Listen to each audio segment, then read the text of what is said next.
Praise the lord everyone. प्रभु यीशु मसीह के मधुर मीठे नाम से आप तमाम व्यूअर्स का आज के इस दिन में एक नए वीडियो में मैं स्वागत करता हूं। शालोम प्रियो, इन अंत के दिनों में आते आते ये बात जाहिर है, ये साइंस और टेक्नोलॉजी इस बात को प्रकट करती है और पवित्र शास्त्र बाइबल इस बात की गवाही देती है कि अंत के दिनों में ज्ञान हद से ज़्यादा बढ़ जाएगा। वरन बाइबल इस प्रकार से बतलाती है कि ये संसार परमेश्वर के ज्ञान से वो और भी भरपूर होता चला जाएगा।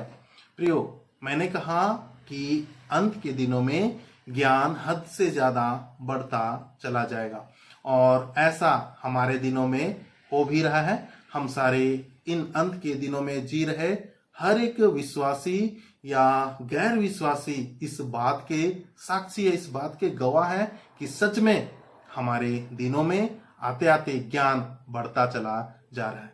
और ऐसे सिचुएशन में क्लियरिटी आने के साथ साथ हम सारे लोगों के जीवनों में वो संशय, हम सारे लोगों के जीवन में वो कंफ्यूजन भी उत्पन्न होना वो शुरू हो गया है। और एक तरफ तो ज्ञान बढ़ रहा है, वहीं दूसरी तरफ कंफ्यूजन भी हद से ज्यादा बढ़ता चला जा रहा है और इससे कलीसिया भी प्रभावित हो रही है और कलीसिया में पाए जाने वाले हमारे भाई बहन भी प्रभावित हो रहे हैं। प्रियो, जब एक व्यक्ति इस बात को सुनता है कि एक सामने वाला व्यक्ति जो इस बात को बोल रहा होता है कि मुझे मसीहियत में आए हुए काफी लंबे समय हो गए, कोई तो कहता है 10 साल हो गए, कोई तो कहता है कि 15 साल हो गए, कोई तो कहता है 20 साल हो गए और कोई तो कहता है 30 साल हो गए।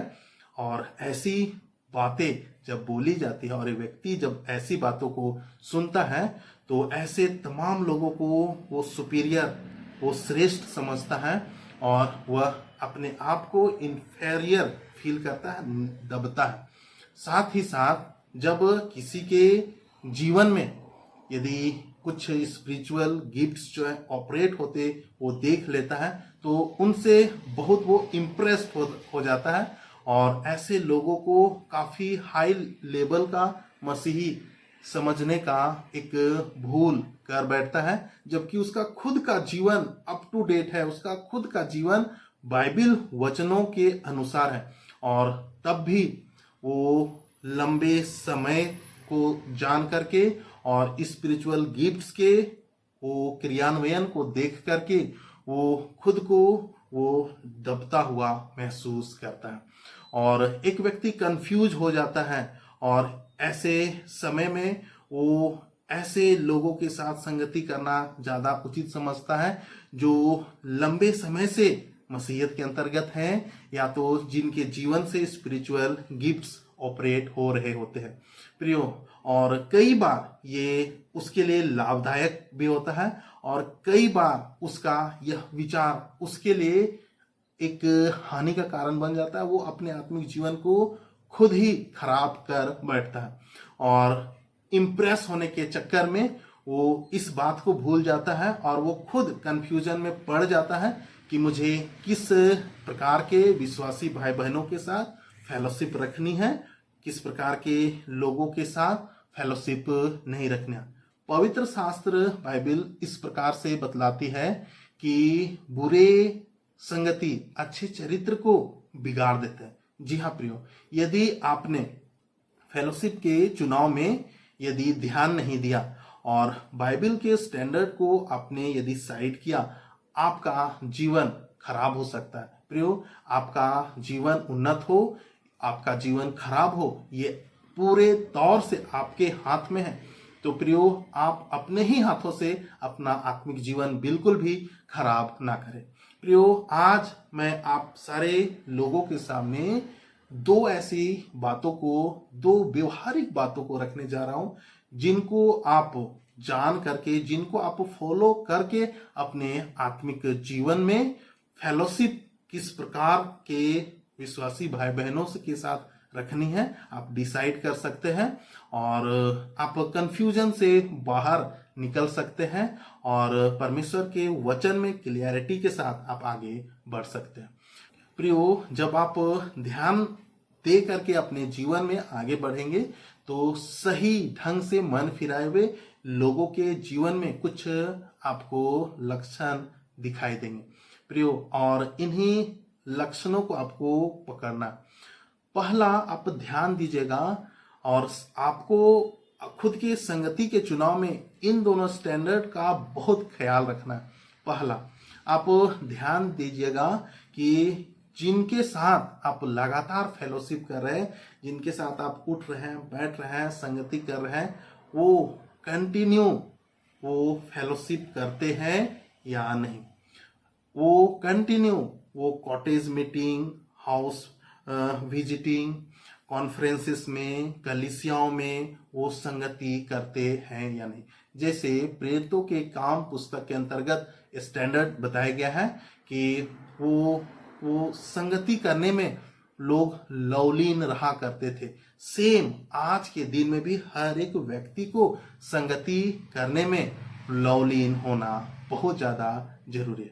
आपको इसी पहली बात को स्टैंडर्ड बना करके बढ़ना है, और जिनके साथ आप फेलोशिप कर रहे हैं ध्यान दीजिएगा कि वो संगति को लेकर के कभी भी डुलमुल रवैया ना इख्तियार करता हो। ये पहली बात आपको बहुत ध्यान देना।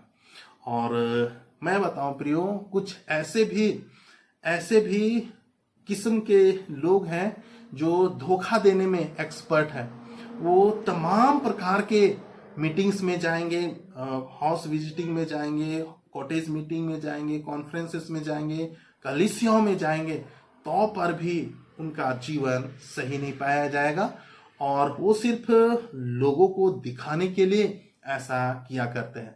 तो प्रियो, एक और तरीका, एक और स्टैंडर्ड है, वो स्टैंडर्ड है आज्ञाकारिता का। आप ध्यान से देखिएगा, जिनके साथ आप उठ रहे हैं, बैठ रहे हैं, जिन वचनों का प्रचार किया जा रहा है, जिन वचनों के बारे में बताया जा रहा है, आप ध्यान से देखिएगा उनके जीवन में ऐसे वचनों का पालना किया जा रहा है या नहीं। यदि किया जा रहा है तो प्रियो, आपको ऐसे ही लोगों के साथ फेलोशिप करना है, संगति करना है। और यदि ऐसा नहीं किया जा रहा है प्रियो, तो अपने आप को ऐसे लोगों से आप धीरे धीरे कर करके आप दूर कीजिएगा। और यदि आपने ऐसे लोगों से अपने आप को सेपरेट नहीं किया प्रियो, आप अपने ही हाथों से अपने खुद के आत्मिक जीवन को आप खराब कर लेंगे। क्यों? क्योंकि पवित्र शास्त्र वचन कहता है बुरे संगति अच्छे चरित्र को बिगाड़ देते हैं, अच्छे चरित्र को बिगाड़ देते हैं। प्रियो, आप किसी प्रकार के कंफ्यूजन में ना रहे। आप लगातार फेलोशिप करने वाले लोगों के चाल में भी आप ना फंसे। मैंने आप सारे लोगों के सामने दो स्टैंडर्ड को बताया। पहला स्टैंडर्ड है वो कंटिन्यूअस फेलोशिप, और दूसरा स्टैंडर्ड मैंने बताया वो है ओबीडियंस। आप इन दोनों कसौटियों को आप सामने रख करके आप चले प्रियो, आप अपने संगति के चुनाव में आप कभी भी धोखा नहीं खाएंगे, और परमेश्वर के वचनों में आप लगातार उन्नत होते चले जाएंगे। प्रियो, आप दूसरों के जीवन को देख करके बहुत ज्यादा आप हीन भावना से ग्रसित ना हो। हमारे पास पवित्र शास्त्र वचन जो है, बाइबल का वचन जो है, वो सबसे बड़ा स्टैंडर्ड है। आपको इन्हीं स्टैंडर्ड के ऊपर अपना जीवन रखते हुए आगे चलना है। तो प्रियो, मैं ऐसा समझता हूं अब फेलोशिप को लेकर के कि मुझे किस प्रकार के लोगों के साथ फेलोशिप करनी है, नहीं करनी है, ये कंफ्यूजन आप सारे लोगों का दूर हुआ होगा। परमेश्वर आप सारे लोगों के साथ है। आप सारे लोगों को परमेश्वर आज से लेकर के हमेशा आगे तक आप सारे लोगों को आशीष दे। सबको जय मसीह।